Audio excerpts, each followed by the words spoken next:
Ladies and gentlemen, welcome to this week's moos3h's Streamer Showcase. And this week we have Fraz. Fraz, how are you doing? Hello. Doing good. How are you? I'm doing good. What lent you into starting to stream? What pushed you in that direction?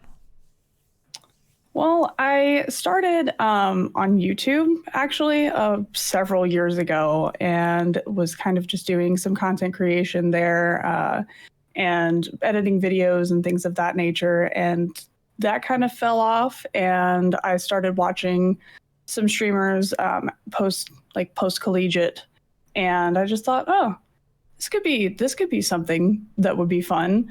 And a friend of mine who lived across from me at the time reached out to me about Pipeline and said, hey, this sounds like something that you might be interested in. I know you're really into Stone Mountain 64's content, and he's starting up this company. And I just thought that this might be something that you would enjoy doing.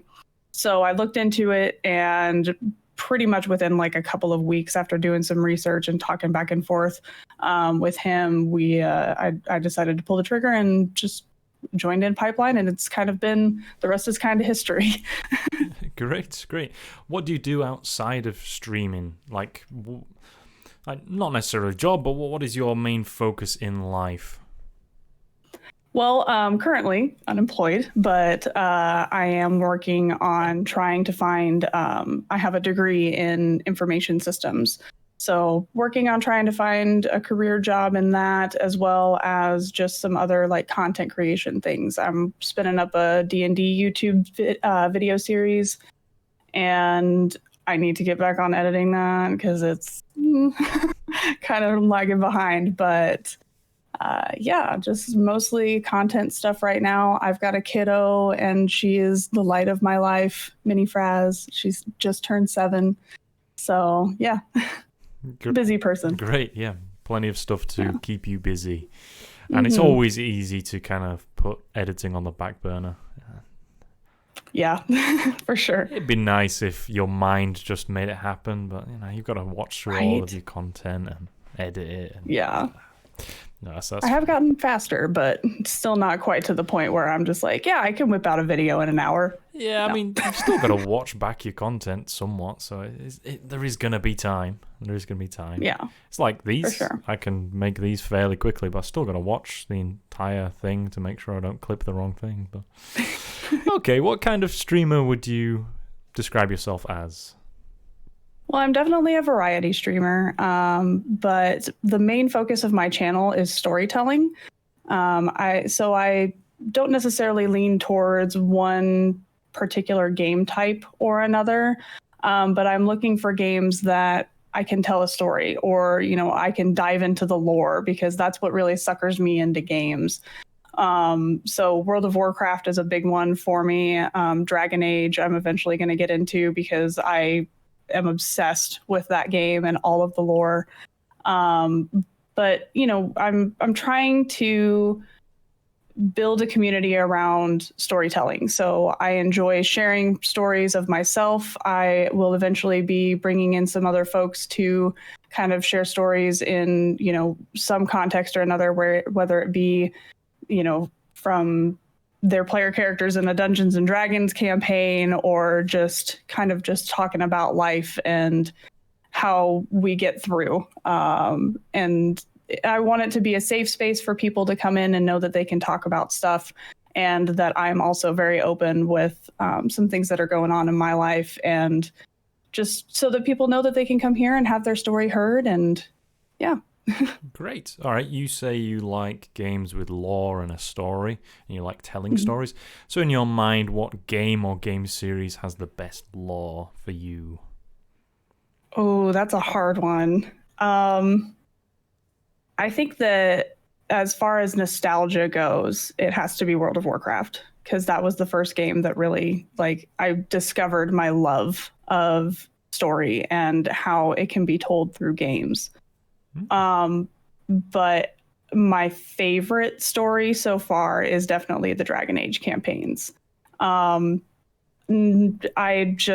loved the storytelling and the way that like the way that they were able to interweave your companions into it and like make those characters feel like they were real. Like that was the first time for a really long time when I had played those games that I'm just like, man, I feel like a real emotional connection with these characters. And now WoW is getting back into that again, and it's great. Like right now, like I love it. I've been nerding out over it for a couple of weeks now. So Great. That's great. So this week coming, this goes live on a Monday. So what are you going to be streaming this week and when? So this week I will primarily be streaming World of Warcraft, maybe a little bit of Minecraft, and probably getting back into some Destiny 2. I stream on Mondays, Tuesdays, Thursdays, and Fridays. We typically have our Dungeons and Dragons campaign on Thursday evenings at 7 p.m. Central Standard Time. And I usually am live at 1 p.m. on Mondays, Tuesdays, and Fridays, and 8 p.m. all Central Standard Time. So nice. Okay, great. Yeah. What particular, except for being introduced to Pipeline, was there anything that really pushed you to start streaming, and your friend obviously? Why go from creating YouTube content to streaming on Twitch or wherever you first started streaming? Yeah, so I did start on Twitch. I think the big thing for me that really pushed me into it was having that interaction with chat and being able to, like, I liked the idea of being able to build a community around something that I really enjoyed. And I have a bit of a background in some theater. I did some acting in high school, and like just being able to be that entertainer for people again, that was something that was really fun for me. And I didn't necessarily have to step into a character to do it. So to me, that was really appealing. And I have made so many friends from streaming, and like that community and that interaction has been a huge part of why I've stuck with it for so long instead of just going back to YouTube content. Great. Okay, so the games that you're playing, so I've seen you playing Baldur's Gate, you're playing WoW, Destiny. So are you playing those games because you just love them, or do you think they'll be good for your channel? It's a mix of both. I probably, when I got started, I was primarily a Destiny 2 streamer. I played that game almost exclusively for several months, and it did really well on the channel until it didn't. And I think it was more of I just got burnt out with the game and not necessarily that it was performing better on the platform or worse. But I got burned out with it. And it was kind of at that point that I took a step back and realized, like, okay, if I'm not enjoying what I'm doing, then nobody's going to enjoy watching me. So at this point, when I had started my channel, again, I wanted to do this whole storytelling thing and focus on games with like a lot of lore that I could explore as well. And I didn't do that. I got suckered into the appeal of battle royales and multiplayer games and PvP, which is not me. I don't do those things most of the time. So I took a step back. I evaluated what I was doing and why it seemed to be going downhill, and decided, okay, we need to focus on the things that you enjoy and are passionate about, because that's going to come through. And ever since doing that, I have seen like so much improvement, and I've really started to build the community. And like I've had a lot of folks who were with me very early in my streaming journey come back, and they're just like, man, this is a lot different now. And I think a lot of it has to do with the fact that I'm really enjoying what I'm doing, and I'm really able to put a lot of that extra time and effort into it, because it doesn't feel like work. It is work, but it doesn't feel like work. So fair. Great. Yeah. Okay. So how long have you been streaming now? A little over a year. Okay. I started in May of 2019 or 2018. Has it been 2 years? No, it hasn't been 2 years. No. Yeah, I think about May of 2019. So Okay, so you're inching towards the 2-year mark. it's inching towards it, yeah. And I wanted to do a big like 1-year anniversary stream, but there was just a lot of stuff going on in my life at the time, and I'm just like, this doesn't really feel like a time to celebrate. But the 2-year stream, the 2-year anniversary, it's coming. It's gonna be awesome. Nice. So in the almost 2 years, has there been a standout moment or defining achievement you've had or you felt you've got? I think there's a lot of like little things along the way that have really boosted my confidence, but I think that the big thing for me was I had taken a break before because I had computer issues and couldn't figure it out. So I ended up taking a couple of months off, but that was beyond my control. I think the break that I took when I stopped and like took a step back and really looked at what I was doing and like evaluated not only myself and my own personal situation, but as well as the stream. I think that was kind of a turning point in the content, as well as in myself, in my confidence, in, you know, the ability to relate to the folks in my community and just be a better entertainer for them. That was definitely, it took a lot of courage to do that, I think. Because I feel like a lot of folks, they have this grind mentality where it's just like, okay, well, if I'm not streaming today, or, you know, I don't stream for X hours a week, then I'm a failure. That's not the case. Sometimes you need to take a step back and have that awareness to think about, okay, well, why is my content suffering? Why do I feel like I'm not going anywhere? Why do I feel like I'm stuck in a rut?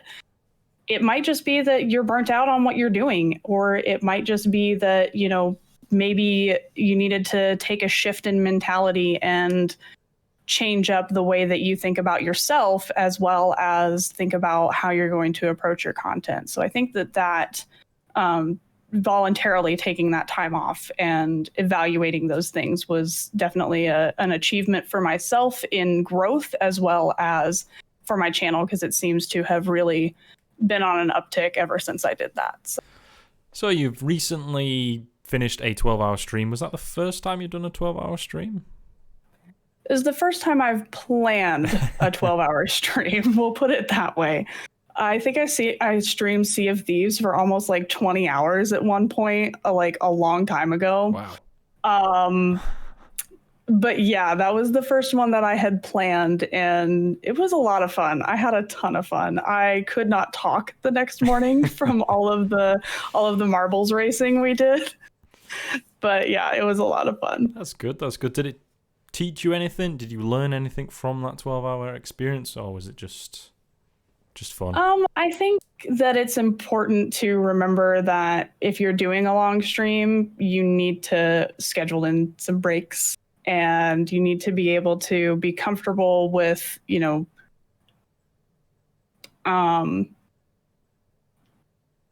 need to be comfortable with like the idea of potentially breaking some etiquette rules.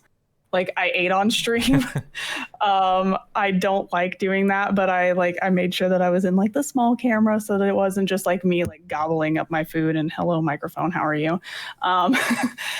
So yeah, I know that if Bird would watch that, she would be like, I'm so disappointed in you. You ate on stream. But I was like, listen, I was hungry. I have to nourish my body. I mean, in that situation, people would understand. And really, I mean, there's nothing that says you can't eat on stream. Yeah. Tim the Tatman does it. He makes a whole thing about it. But yeah, no, I get where you're coming from. I personally don't like eating on stream. Like the most I'll ever do is kind of like the whole... Yeah, exactly. It's kind of like the whole like when you're sitting at the table and like you're talking to people, and it's just like I feel really uncomfortable talking to people. Like dinner conversation weirds me out. Like, and I think that's probably just a personal thing. Thank you. But I don't. Same here, man. Let me eat my food. Then we talk. Like, just let me eat and then we'll talk. Great. Have you got any events, stream-wise, personal-wise, that you want to share? Any big things or any small things that you're planning on smashing through in the next month or two? or May? Yeah, so for the next like week or so, I'll be running kind of like a giveaway raffle on stream. I'm doing it for Christmas season, and essentially there are certain stipulations to be entered into the giveaway, and I put your name on a slip of paper, put it in a bin, and then on the 15th of December, I'll be drawing 3 winners, and I will be getting in touch with them about making a kind of custom personalized care package of goodies that I'll be sending their way. And I plan to do something for New Year's Eve. I haven't 100% decided what it's going to be yet. Probably a long stream, kind of ring in the new year with the community. But I know there are a lot of other folks who are doing that. So I don't want to step on anyone's toes either, because I know a lot of folks who are in my community are in several others. So we'll see what happens with that. But as soon as I know something for sure, then I will definitely be announcing it. But there will be something, just not sure what it will be yet. Cool. And then you've got your stream anniversary stream in May. Yeah, in May. Yeah. Yep. But that's a long way off, and I can't think that far ahead. It's not when you think. This year is nearly done, and then January, February, March, April, May, 5 months to go. Well, I guess that is pretty much half a year, isn't it? But still. Yeah, exactly. It's a ways off. I've got plenty of time to do all kinds of planning, and my birthday's in February, and if I'm not in Turkey, then I'll be doing a birthday stream. Great. Okay, if you could trade places with any past or present streamer or content creator, or even just take elements from their personality, stream, whatever, who would it be and why? I think that one of my favorite creators, as far as offline content, and I kind of try to emulate the like information and also kind of make it funny, would have to be Joe Cat. I love his Crap Guide to D&D series. It is hilarious and actually very informative. So I'm trying to kind of make it more of like on the informative side, and then add like little witty, funny bits in as well for my D&D University series.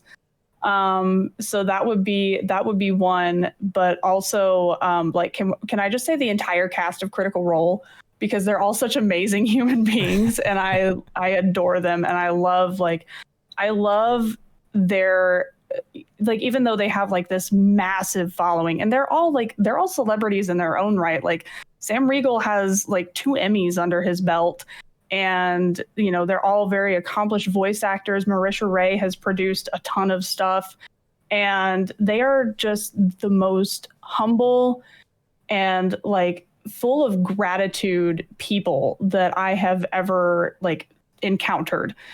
And if I ever get to that caliber of fame, I want to be like them, because they have started so many charities. They have their own charity foundation now, and they give back so much, and they've given so many people. For a lot of critters, they've given them a reason to continue living, and that's no joke. Like, they have talked about that on like their Christmas streams before.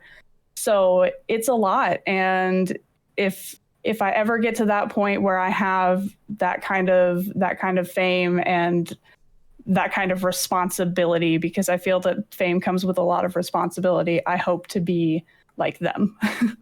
So great. Well, that's pretty much a very good opportunity for us to get to the end of the interview. But is there any sentence or kind of quick message that you want to say to the folks out there as kind of a hook to get them into your channel? Yeah. One of my favorite quotes is by Malcolm Forbes, and it is, "Many people overestimate what they are not, but underestimate what they are." So I just want to kind of highlight that you might think that you're not like cut out for whatever it is you're passionate about, to make it a career, to strive for your dreams, but know that you are, because other people see it in you. It's just sometimes it's difficult to see it in yourself. And yeah, that's kind of what I'm kind of what I'd like to encourage people to continue to strive for their dreams. And if I do that through storytelling, then even better. Great. I mean, that's a great quote, and that is a great sentiment to kind of live Mm-hmm. by and live your stream by. Anything else you want to say before we wrap it up? Have a beautiful day, and I heart all of you. Have a beautiful If I day don't hit my and microphone. heart the microphone. Heart the microphone, punch the microphone. You know how it is. Well, folks, I've been Moosey, that's been Fraz, and we'll see you next time.